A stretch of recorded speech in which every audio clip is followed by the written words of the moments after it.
Borbardha dhe 7 xhuxhat.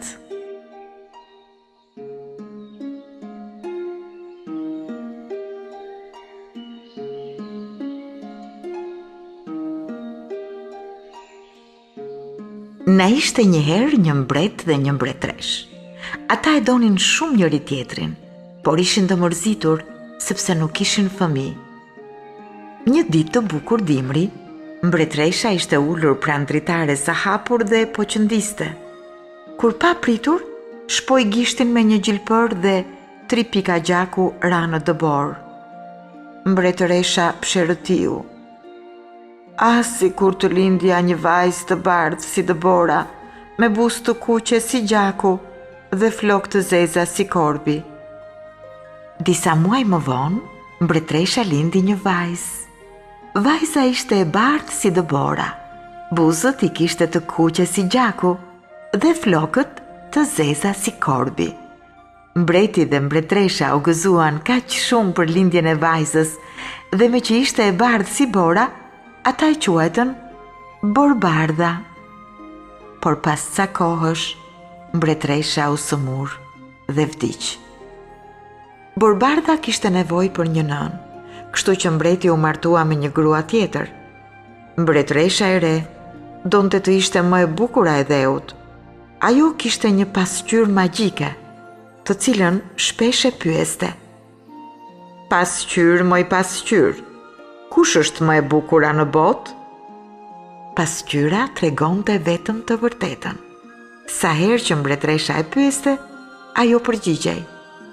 Ti dhe vetëm ti je më e bukura mbi tokë. Vitet kalonin dhe Borbardha bëhej gjithnjë e më e bukur. Pas disa vitesh, kur mbretresha i bëri pasqyrës të njëjtën pyetje, përgjigja nuk ishte më e njëjta. Pasqyra ju përgjigj se mbretresha ishte vërtet e bukur, por Borbardha ishte edhe më e bukur se ajo. Mbretresha u hidhurua shumë nga përgjigja që dëgjoi. Ajo urdhëroi një gjuetar që ta çonte Borbardhën në pyll dhe ta vriste.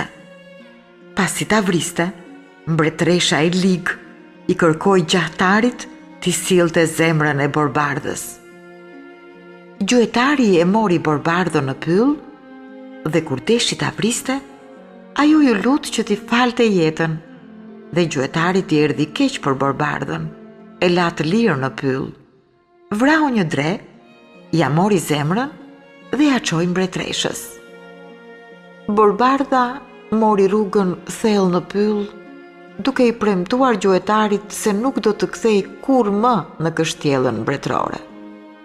Natën e kaloi e vetme në pyll. Të nesërmen u zgjua dhe filloi të kërkonte një vend ku të fuste kokën. Ece në pyll dhe pa një shtëpiz të vogël. U fut brenda dhe vuri re se të gjitha gjërat ishin shumë të vogla. Mbi tryezë kishte 7 pjata dhe 7 gota. Borbardhën e kishte marrë uria. Hëngri një lug ushqim nga çdo pjatë dhe piu një klënk ujë nga çdo gotë. Me ndihmën e kafshëve të pyllit e pastroi të gjithë shtëpinë dhe i vuri gjërat në vendin e duhur. E lodhur nga rruga dhe nga punët, Borbardha u shtri për të fjetur. Pushtretrit ishin shumë të vegjël dhe trupi i Borbardhës zuri 3 prej tyre. Kur xhuxhat u kthyen, ata u habitën për rregullin që gjetën në shtëpi, për ngrohtësinë dhe gjellën e shishme. Hodhën sytë rreth e rrotull dhe nuk pan njeri. U ngjitën në dhomën e gjumit dhe me frikë të madhe hyn brenda. Atje pan Borbardhën e bukur. Pëshpërimat e tyre e zgjuan Borbardhën. Ajo u zgjua dhe ju tregoi xhuxhave për jetën e saj të vështirë. Borbardha ju lut të qëndronte në shtëpinë e tyre. Ajo do të gatuante, do të pastronte dhe do të kujdesej për xhuxhat. Dhe xhuxhat pranuan. Çdo ditë ata e porosisnin Borbardhën të tregonte kujdes dhe të mos ju a hapte derën njerëzve të panjohur. Ca kohësh, mbretëresha mendoi të pyeste pasqyrën se kush ishte më e bukur në botë. Pasqyra i tregoi se Borbardha, vajza që jetonte në shtëpinë e xhuxhave, ishte më e bukura. Mbretëresha u zemërua shumë, thiri gjahtarin dhe i dënoi për gënjeshtrën e tij. Duke përdorur recetat magjike, mbretëresha u shndrua në një shtrik plak, përgatiti mollën e helmuar dhe u nis për të gjetur Borbardhën.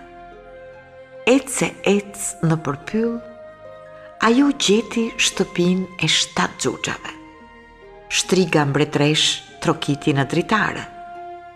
Borbardha po lante enët dhe u trëmb kur pa fytyrën e frikshme të plakës.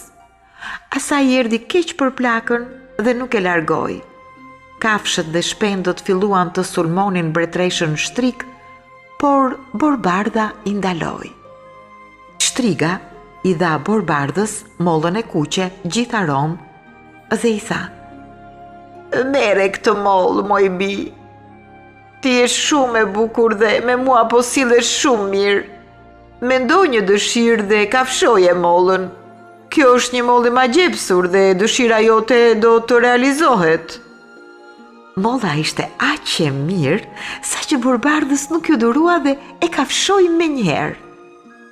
Por sa po e kafshoi mollën, ajo ra i vdekur për tokë. Kur xhuxhat erdhën në shtëpi, e gjetën Borbardhën të shtrirë në tokë.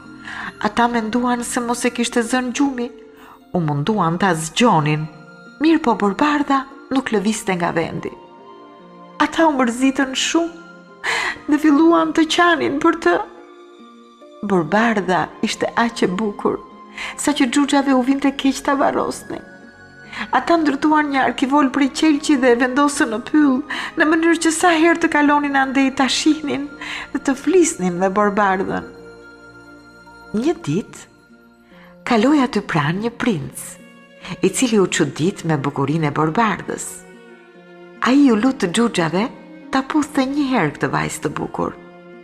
Xhuxhat pranuan dhe princi e puthi. Borbardha hapi syt. Princi dhe xhuxhat u gëzuan shumë. Princi e mori Borbardhën në kështjellën e tij. Të dy i falenderuan xhuxhat për kujdesin që kishin treguar për Borbardhën. Princi dhe Borbardha bën një dasëm madhështore.